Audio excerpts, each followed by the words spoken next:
السلام علیکم ناظرین، آپ دیکھ رہے ہیں ذیشان سید یوٹیوب چینل۔ ناظرین، آج بات کریں گے سابق وزیر اعظم عمران خان کے کیسز کے حوالے سے، لیکن اس سے پہلے کہ ہم اس کیس کے حوالے سے بات آگے بڑھائیں، دنیا جو ہے وہ چاند پہ پہنچ گئی اور ہم ابھی بھی بین الاقوامی کالز کے جو حالات واقعات ہیں، جو آلات ہوتے ہیں، جو مشینری ہوتی ہے، کیسے کرتے ہیں، وہ ساری چیزیں ہم اسی میں ابھی بھی پھنسے ہوئے ہیں۔ اسلام آباد کی خصوصی عدالت کی جانب سے چیئرمین پی ٹی آئی کو اجازت دی گئی تھی کہ ان کی بچوں سے بات کروائے۔ تو اڈیالہ اٹک جیل والوں کا موقف کیا ہے؟ ہمارے ساتھ موجود ہے ہمارے سینئر صحافی دوست ثاقب بشیر صاحب۔ ثاقب بھائی شکریہ، بتائیے اٹک جیل میں جو عمران خان کے کانٹیکٹ ہے ان کے بچوں سے، یہ موقف کیا ہے اٹک جیل والوں کا؟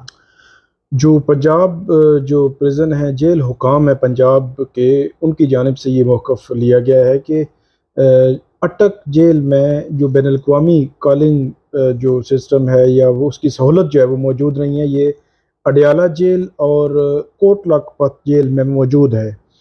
اب بنیادی طور پر تو یہ وہ بات ہے جو لکھی پڑھی یا ان کے رولز میں یا کہیں پہ لکھی ہوگی، لیکن ظاہری سی بات ہے، زمانہ جو ہے وہ تبدیل ہو چکا ہے۔ اب ڈیجیٹل دور اتنی تیزی سے آگے بڑھ رہا ہے، اتنی ایپس ہیں، آپ کسی وقت کسی لمحے بھی بات کر سکتے ہیں، اس کو ریکارڈ بھی کر سکتے ہیں، ساری چیزیں ہو سکتی ہیں۔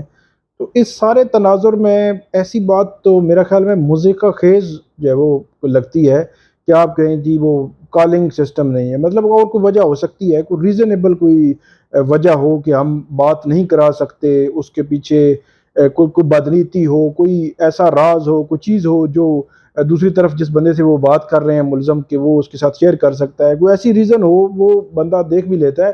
لیکن اس کو صرف ڈیجیٹل کی بنیاد پر جو ہے وہ ریزن بنانا میرا خیال ہے کوئی ایسی کو بڑی بات نہیں جس کو عدالت جو ہے وہ تسلیم بھی کرے گی۔ ابھی تک اٹک جیل کے حکام جو ہے وہ پنجاب کے حوالے سے جو خبر آئی تھی کہ اسی میں ریلکٹنٹ ہیں، لیکن دیکھتے ہیں کہ کورٹ نے کیونکہ بڑا کلیئر جو ہے وہ آرڈر کیا ہوا ہے، کیا وہ اس میں استعمال کریں گے واٹس ایپ کو یا کسی اور ایپ کو بات کرانے کے لیے عمران خان کی اپنے بیٹوں کے ساتھ، یا وہ معاملہ دوبارہ جو ہے وہ کورٹ میں آئے گا۔ اچھا ثاقب بھائی، ویسے تو لینڈ لائن پرانے زمانے میں ہوتا تھا اور اب تو ڈیجیٹل دور ہے، پوری مطلب جو باہر ہے جیل میں نہ بھی ہو، باہر بھی یہی سہولیات ہے، واٹس ایپ کا دور ہے، انسٹا کا ہے، فیس بک پہ کالنگز ہوتی ہے۔ تو اٹک جیل والے یا جو پنجاب جو جیل حکام ہے، جو قوانین ہے، اس میں یہ جان بوجھ کے کچھ تاخیری حربے استعمال کرے، یا ایسا واقعی میں ان کو بالکل اس چیز کی ابھی سمجھ نہیں آئی، اتنے وہ ماڈرنائزیشن کی طرف گئے نہیں ہیں؟ آپ کیا سمجھتے؟ نہیں، تاخیری حربے والا معاملہ بھی ہو سکتا ہے، ابھی کچھ کہہ نہیں سکتے، لیکن وہ میں نے آپ کے بات کی نا، وہ چل رہے ہوتے ہیں جی، لکھی پڑھی بات جو ہے رولز میں ہے، مینول میں ہے، جو سسٹم ہے وہ سسٹم بھی پرانے لگے ہوئے ہیں، تو اسی کو لے کر آگے چل پڑتے ہیں۔ تو ہو سکتا ہے کہ یہ جان بوجھ کے وہ کر رہے ہوں، وگرنہ تو یہ خبریں جو ہے وہ عمومی طور پر گردش کر رہی ہوتی ہیں کہ وہاں پہ جو لوگ ہیں وہ رشوت دے کر ان کی ٹیلی فون یا موبائل تک جو ہے وہ ایکسیس ہوتی ہے اور موبائل سے بات کر رہے ہوتے ہیں جیلوں میں، رشوت کا جو ہے بازار گرم ہوتا ہے۔ تو اگر وہ کرنے پہ آئیں تو ہو سکتا ہے وہاں پہ موجود کسی قیدی کو موبائل تک ایکسیس دیں، اور نہ کرنے پہ آئیں تو کہیں جی ہمارا تو سسٹم ہی نہیں ہے بین الاقوامی کالنگ کا۔ اچھا ثاقب بھائی، دوسرا بھی یہ بتائیں کہ اسلام آباد ہائی کورٹ میں چیئرمین پی ٹی آئی کی ایک بہت پرانی درخواست جو ہے وہ پڑی ہے الیکشن کمیشن کے فیصلے کے خلاف، میرے خیال میں 2022 کی درخواست تھی۔ ایک دفعہ وہ ایک درخواست دائر کی گئی تھی، ہم کیس لینا واپس چاہتے ہیں، پھر وہ اس درخواست پہ بھی ہائی کورٹ نے کوئی فیصلہ نہیں کیا، پھر ایک نئی درخواست آ گئی، اس پہ بھی ہائی کورٹ نے جناب کوئی خاص پراپر فیصلہ نہیں کیا، اور ابھی مین اپیلیں جو ہے وہ پھر سے مقرر کر دی۔ یہ کیا اس کا پس منظر کیا ہے؟ اس پٹیشنز کا وجوہات کیا ہے؟ کیوں واپس لینا چاہتے؟ کس فیصلے کو چیلنج کیا؟ اور اسلام آباد ہائی کورٹ کیا کرنا چاہ رہی ہے اس کیس پہ؟ 21 اکتوبر 2022 کو الیکشن کمیشن نے توشہ خانہ کیس میں جو ریفرنس آیا تھا ان کو اسپیکر قومی اسمبلی کی جانب سے، اس کا فیصلہ کیا تھا، جس میں انہوں نے ایک تو یہ کہا تھا کہ عمران خان کو ڈسکوالیفائی کیا جائے، وہ میاں والی سیٹ ڈی سیٹ ہوئے، تو وہ فیصلے کا وہ پورشن اس پہ عمل ہو چکا۔ دوسرا پورشن تھا کہ ان کے خلاف کرمنل کارروائی کی جائے، وہ پورشن بھی ہو چکا اور عمران خان سزا بھگت رہے ہیں۔ لیکن 21 اکتوبر کے بعد 24 یا 25 اکتوبر کو انہوں نے اسلام آباد ہائی کورٹ میں اپیل فائل کی، اور اس کے بعد لاہور ہائی کورٹ میں اپیل فائل کی۔ اب طریقہ کار یہ ہوتا ہے کہ آپ ایک ہی میٹر میں 2 پٹیشنیں 2 ہائی کورٹس میں ڈالتے ہیں تو دونوں کو مطلع کرنا ضروری ہوتا ہے. یہ ایک بڑا ٹیکنیکل اور لیگل جو ہے وہ ایشو ہے. ہوا یہ کہ لاہور ہائی کورٹ نے 5 ممبر بینچ جو ہے وہ بنا دیا، مطلب لارجر بینچ بنا ہاں دیا، اور یہاں پہ 1 ممبر بینچ جو ہے وہ اس کیس کو سن رہا تھا. تو پی ٹی آئی کی اسٹریٹجی میں ہو سکتا ہے ان کو ذہن میں یہ ہو کہ لاہور ہائی کورٹ سے ان کو ریلیف مل سکتا ہے. وہ یہاں پہ آئے آج سے تقریباً 5 منتھ پہلے، انہوں نے 5 یا 6 منتھ پہلے. ابھی تک جو توشہ خانہ فوجداری کیس ہے سیشن کورٹ میں وہ اتنی تیزی سے آگے نہیں بڑھ رہا تھا. تو ہوا یہ کہ یہاں پہ انہوں نے درخواست ہوئی کہ جو اپیل ہم نے اسلام آباد ہائی کورٹ میں دائر کی ہے اس کو ہم واپس لینا چاہتے ہیں. اس پہ ایک سماعت ہوئی، دوسری سماعت ہوئی، تیسری سماعت ہوئی. تو وہ ابھی ریسنٹلی، مطلب اگر بات کی جائے آج کی، تو آج انہوں نے دوبارہ درخواست دائر کی ہوئی تھی. وہ ہماری جو وہ والی اپیل ہے وہ ہم واپس لینا چاہتے ہیں، کیونکہ لاہور ہائی کورٹ جو ہے وہ اس نے روک رکھا ہوا میٹر، وہ آگے نہیں بڑھ رہا کیونکہ اسلام آباد ہائی کورٹ میں ہے.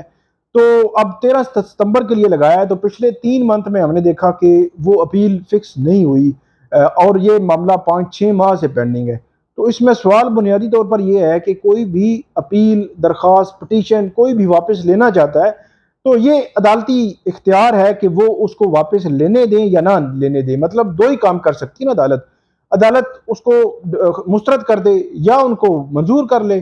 2 ہی کام ہو سکتے ہیں، یا تاکہ اس کے پاس اگلا فورم ہو. تو یہاں پہ 6 منتھ ہو گئے ہیں، 5-6 منتھ ہو گئے ہیں جو وہاں پہ پٹیشن جو ہے وہ پینڈنگ ہے. جی وڈرا نہیں کر پا رہے عمران خان کی. اور دوسری طرف جو فیصلہ جس کو انہوں نے چیلنج کیا ہوا تھا اس پہ امپلیمنٹ بھی ہو چکا اور بندہ سزا بھی بھگت رہا ہے. تو یہ میرا یہ خیال ہے کہ اسلام آباد ہائی کورٹ کو کم سے کم یہ اس حوالے سے یہ چاہیے کہ وہ پٹیشن بے شک ڈسمس ہی کر دیں. ایسا نہیں ہے کہ اگر سمجھتی ہے اسلام آباد ہائی کورٹ کہ لاہور ہائی کورٹ میں انہوں نے پٹیشن فائل کی اور ہمیں نہیں بتایا، اور یا لاہور ہائی کورٹ کو انہوں نے نہیں بتایا اور انہوں نے یہ بدنیتی کی ہے، تو اس پر ان کی جو وڈرال کی ہے وہ ڈسمس کر دیں، ان کے خلاف آبزرویشن دے دیں، جو بھی کرنا ہے. لیکن 6 منتھ کو اس انصاف کو، مطلب سسٹم کو روک کے رکھنا، میرا یہ خیال ہے کہ یہ کوئی بہتر بات نہیں ہے. تو اب 13 سپٹمبر کو اس توشہ خانہ کیس کا جو مرکزی کیس ہے وہ فکس ہوگا. اور مرکزی کیس سے مراد یہ ہے کہ وہی فکس ہوگا کہ جو وہ واپس لینے کی درخواست ہے اس پر آرگومنٹس ہوں گے، اور اس کو فردر جو ہے وہ کورٹ ڈیسائیڈ کرے گی 13 ستمبر کو کہ عمران خان کی درخواست واپس لینے کی منظور کرنی ہے یا نہیں کرنی.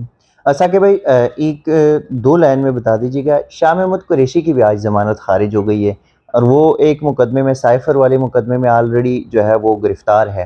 تو یہ جو درخواست خارج ہو گئی اس کی وجوہات کیا تھے اور کس مقدمے میں یہ درخواست خارج؟ عدم پیروی 2 درخواست، اسی تھانہ کھنہ کی حدود میں دہشت گردی کا مقدمہ، ایک فریولس قسم کی ایف آئی آر تھی.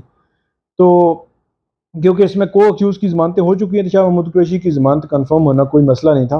تو شاہ محمود قریشی جیل میں تھے تو عدالت نے کہا جی وہ اس کے سامنے، عدالت کے سامنے پیش ہونا ضروری ہوتا ہے ضمانت قبل از گرفتاری میں آپ کو. تو وہ تو عدالت کے سامنے موجود نہیں ہے.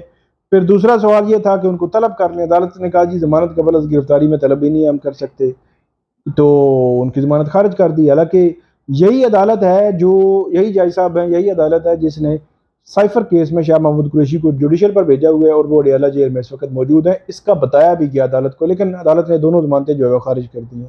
شکریہ ثاقب بشیر صاحب.